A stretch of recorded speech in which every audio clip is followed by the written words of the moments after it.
On a évoqué il y a quelques instants les centrales pilonnées. On peut parler des bombes planantes Ouais. qui martyrisent par exemple Kharkiv, ces doubles attaques. À cela s'ajoute le fait que la disproportion des forces humaines sur le front reste énorme. Bien sûr. Écoutez le général ukrainien qui évoque le différentiel de présence encore maintenant sur le front. Противник перевищує нас в 7-10 разів. У нас брак особового складу. J'ai un peu. J'entends Bernard Guetta qui se Vous demande... ne deviez pas entendre. Les troupes russes sont de 7 à 10 fois plus nombreuses que les forces ukrainiennes. Et on se demande, effectivement, moi je me suis posé un peu la même question, parce que la différence est considérable. On a toujours dit que c'était la masse qui faisait la force des Russes, faute d'avoir une technologie de l'armement adapté. Depuis, justement, ils ont fait énormément d'efforts. Mais de 1 à 7, de 1 à 10, c'est ça la différence? Ben, à vrai dire, on n'a pas les vrais chiffres de la présence russe au front. Et si on croit à ce qui a été dit jusque-là, c'est absolument pas 1 à 7 ou 1 à 10. C'est peut-être 1 à 1,5. Ah oui. Si le Ça général dépend où. me permet. exactement.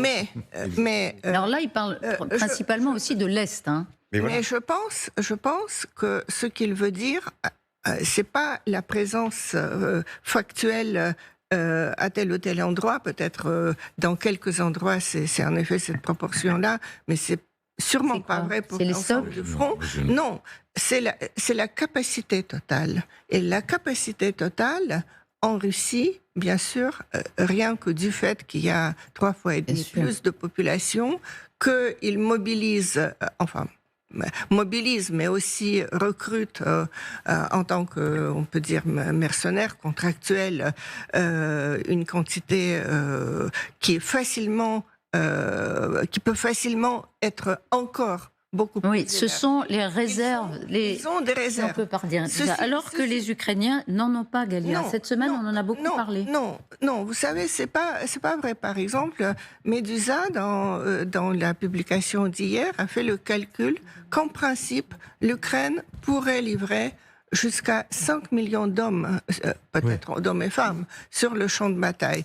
Maintenant, il y a des réticences, c'est un état de droit où la mobilisation est plus compliquée, où il y a moins d'argent à proposer aux contractuels. Ah, mais bien sûr, ce sont deux systèmes etc. complètement différents. Et Voilà. ils affrontent effectivement, Mais ce pourrait nous arriver aussi devant rapidement. ces chiffres, je crois qu'il ne faut pas oublier deux choses.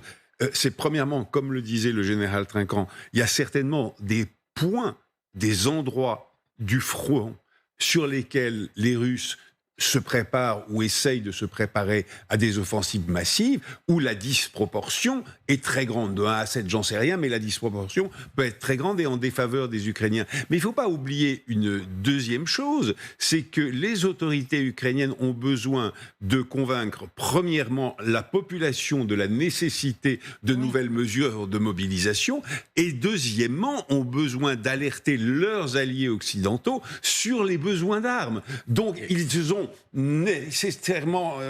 sont nécessairement amenés à dépeindre, peut-être dans des couleurs plus sombres que la réalité, la situation. La situation, d'accord. Troisièmement, à éteindre un peu la bronca qui existe dans l'opinion ukrainienne, C'est ça, bien sûr. parce que la nouvelle loi ne prévoit pas de rotation au bout de 36 mois, et donc les militaires disent on est obligé de le faire parce qu'on a besoin de ces troupes. Alors, c'est une nouvelle loi qui prévoit effectivement d'annuler ce qu'on appelle la démobilisation. C'est-à-dire, au bout de 36 mois, systématiquement, on peut rentrer à la maison. Là, ce serait ça. Voilà, et ça Le premier projet ils ont dû comportait renoncer. la rotation au bout de 36 mois, qui était attendu un peu comme le Messie, parce que ça fait déjà 2 2 ans que Ben oui. les types sont sur le front, 3 ans même. De 1 à 7, de 1 à 10. Oui, En fait, vite. l'état-major Sirski a obtenu, et il le dit lui-même, qu'il n'y ait pas rotation et que les gens restent sur le front. Et ça suscite évidemment une réaction assez forte en Ukraine. Et les propos qui sont tenus là expliquent la raison pour laquelle ils n'ont pas autorisé Donc, la rotation. il charge un peu la barque. Vous dites, il a besoin Il charge de un peu la barque. sensibilisation. 10 Alors, contre 1, les Russes auraient déjà percé, si c'était le cas. Il y a une D'accord. disproportion, il y a effectivement une disproportion énorme entre la Russie et l'Ukraine. Je voudrais rappeler, pour revenir à ce que disait Galia... Mais pardon, il a raison, évidemment, comment le contredire. Jean de Guignasti, encore que... si c'était ça le différentiel sur toute la ligne de front, fait longtemps qu'il serait passé. C'est le différentiel global, c'est pas le différentiel sur des points du front. Le deuxième point, l'Ukraine a un vrai problème de mobilisation. On fait souvent des parallèles avec la Première Guerre mondiale. La population ukrainienne, là, correspond à peu près à la population française en 1914.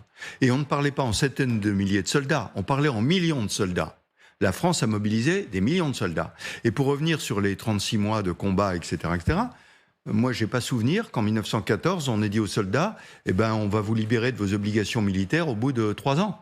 Ils ont fait la guerre, voire ils ont fait la guerre jusque certains 1920, il faut le rappeler. Oui, il y avait pas. Et donc, les relèves étaient prévues à l'intérieur, c'est-à-dire que les gens combattaient, puis allaient se reposer, puis revenaient au combat, mais il n'y avait pas de libération des contingents. quelle conclusion vous en tirez? D'autant que ces soldats sont des soldats expérimentés. Quelle conclusion vous en tirez en faisant ce parallèle? Sinon, nous rappeler qu'avant, on exigeait beaucoup plus du soldat français que du soldat ukrainien. L'Ukraine essaye d'épargner sa jeune population. Elle a passé de 27 à 25 ans. En dessous de 25 ans, ils ne sont pas mobilisés. Ça veut dire qu'elle veut épargner sa jeune population, qui est une projection vers l'avenir, au passage. Et nous suivons, évidemment, jour après jour, grâce à nos équipes de reportage, le travail que font ces soldats ukrainiens sur le front. Immersion avec les forces de la marine qui pilotent des drones pour taper les positions russes de l'autre côté du Dniepr, à Kherson. Reportage pour TF1 LCI, Hélène Bonnet.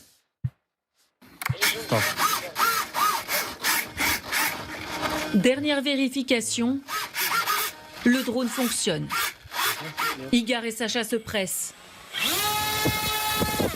Ils n'ont que quelques heures pour effectuer leur mission de reconnaissance, avec pour seul repère dans l'obscurité une lumière rouge, discrète. Les Russes sont à moins de 5 km. Ils ont les yeux partout. Il y a de grandes chances qu'ils nous repèrent depuis le ciel. Nous le saurons s'ils commencent à nous bombarder. T'es prêt? Allez, c'est parti. Go. Très vite, il faut se mettre à l'abri et prendre le contrôle de l'appareil. Direction la rive gauche du Dniepr. Là, nous traversons le fleuve et nous survolons le village de Korsunka. Le Dniepr est une zone grise. Pour la contrôler, il faut y être en permanence. Même si nos troupes sont présentes sur l'autre rive, elles ne peuvent pas sécuriser toute la rivière, mais seulement certaines zones. Après le premier village, le drone survole une zone forestière. Igor nous explique qu'il y a peu d'activité car les Russes ont été repoussés. Il faut s'enfoncer un peu plus loin pour apercevoir une première cible. Jackpot, voilà de l'artillerie.